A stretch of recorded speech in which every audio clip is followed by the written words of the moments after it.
Today we are wearing our finest raincoats because we are talking about squirting.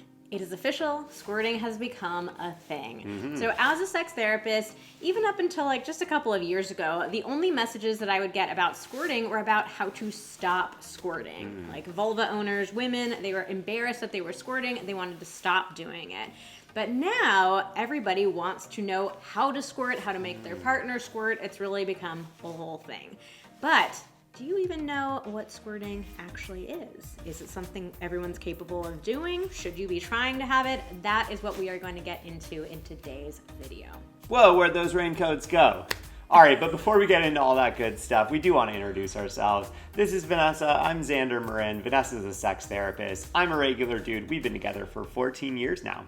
And our account is all about giving you the tools, tips, and techniques that you need to create a truly extraordinary relationship inside of the bedroom and out. So if you know you are interested in that, then go ahead and hit that subscribe button. So what exactly is squirting? And what isn't it? Yeah, a lot of people don't actually know. So let's get right into it and talk about what squirting is. Quite simply, squirting is the expulsion of fluid out of a vulva owner's urethra. So just like penises are capable of ejaculating, vulvas, vaginas are also capable of ejaculating. So squirting may or may not happen depending on a wide variety of things. What day it is, what positions you're using, what body parts are being stimulated, the specific kind of stimulation, what toys are being used.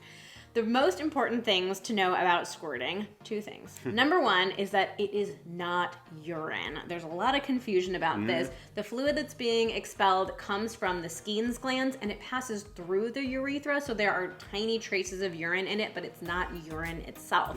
The other most important thing to know is that squirting and orgasm are two separate things. They are not the same thing. So you can squirt without orgasming, you can orgasm without squirting. They are completely separate. So first we're gonna go through all the potential scenarios. If like you're a squirter, not a squirter, your partner is, isn't. So let's go over what you need to know. All right, so let's talk about how to approach squirting as the partner of someone who could potentially, maybe, be able to squirt. The most important thing is do not put any pressure on your partner to squirt. Pressure is never good, but especially when it comes to squirting, don't do it. Yeah, so this is something that's really important to us because we love that squirting is being talked about more openly, more people are curious about it, but we hate that there's so much pressure that's being built up around it. We'll talk about that more in a second too, but we want to hear from you. Have you ever felt pressured to squirt, or have you ever felt like really into making your partner squirt? So let us know in the comments down below. One big reason why it's not good to pressure someone to squirt is because it doesn't happen on command. It also doesn't happen for every person. You know, your partner isn't a circus monkey. Yeah, you don't want to put it's that. not like, all right, like squirt, let's do it.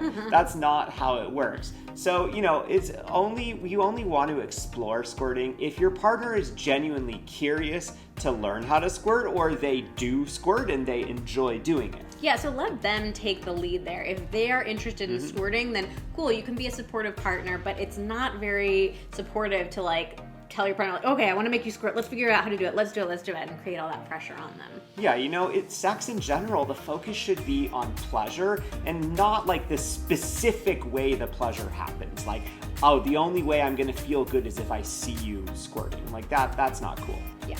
So if you are a squirter, you already know that you squirt, and let's say you're hooking up with a new partner, it can be a good idea, like you may want to tell your partner beforehand that you squirt just so that they're prepared. It's nothing to be ashamed of. It's totally natural. Remember, I used to get all those messages about like, how do I stop squirting? Yeah. It's so embarrassing. You don't have anything to be embarrassed of. It's just it's an involuntary bodily reaction that you're having. Don't be embarrassed. Just keep the conversation open and light, but it can just be good to like give somebody a heads up. Another way that you can prepare is to get waterproof blankets, sex blankets, to use.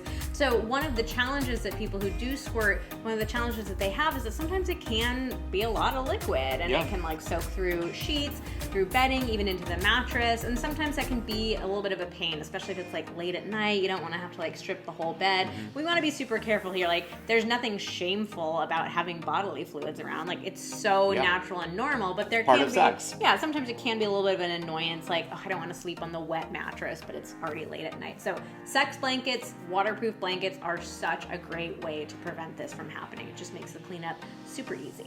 All right, so if you are a partner of someone who does squirt, like Vanessa said, please do not shame them for squirting. It is a totally normal thing. They can't stop it. It's an involuntary bodily function. So just try to remind yourself of that. If you're finding yourself having some trouble, or like maybe feeling like you want to say something, it's totally involuntary. Like there's nothing that they can do about it. And if you make it a big deal in either a positive or a negative way, you're gonna make your partner self-conscious and less likely to like feel comfortable in the bedroom having sex with you, and they're probably going to be experiencing less pleasure as a result of that. And is that something that you really want? And finally, let's get into what I imagine a lot of people are most interested in, what to do if you want to learn how to squirt. So the important thing here is that we don't have a ton of research on squirting. If you can imagine, it's a little hard to get research dollars. No government funding for this. So we don't really know, like, are all vulva owners capable of squirting? Are only certain ones capable of squirting?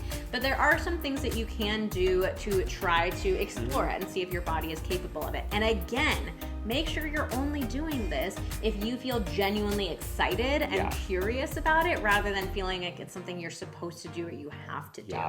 So definite key to it is to relax. It can be a strange sensation because it's passing through your urethra. It can feel a little bit like peeing, so you need to get yourself in a good head state.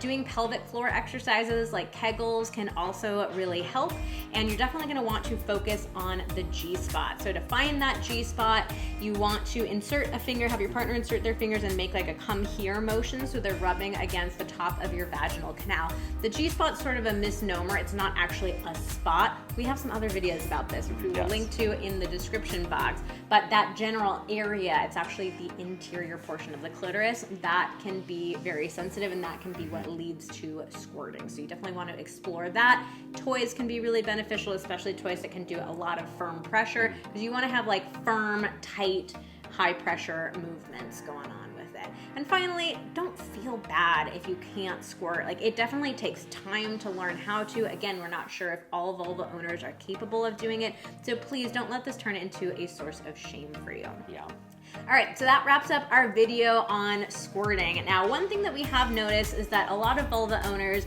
want to leap right into the squirting part, again, because there's so much pressure around it these days, and they kind of skip over the whole, like, having an orgasm part. Like we mentioned, they're two separate processes. So we actually have a great guide, it's totally free, called The Best Way to Have Your First Orgasm, and we will link to the guide in the description box down below. That is definitely the best first step to starting to have orgasms and eventually, potentially, learning how to squirt. All right, we really hope you liked this video. If you did, please give it a like. Also hit that red button down below to subscribe to our YouTube channel. And while you're at it, you can hit the notification icon too to get notified as soon as we post more videos. All right, thanks for watching. See you.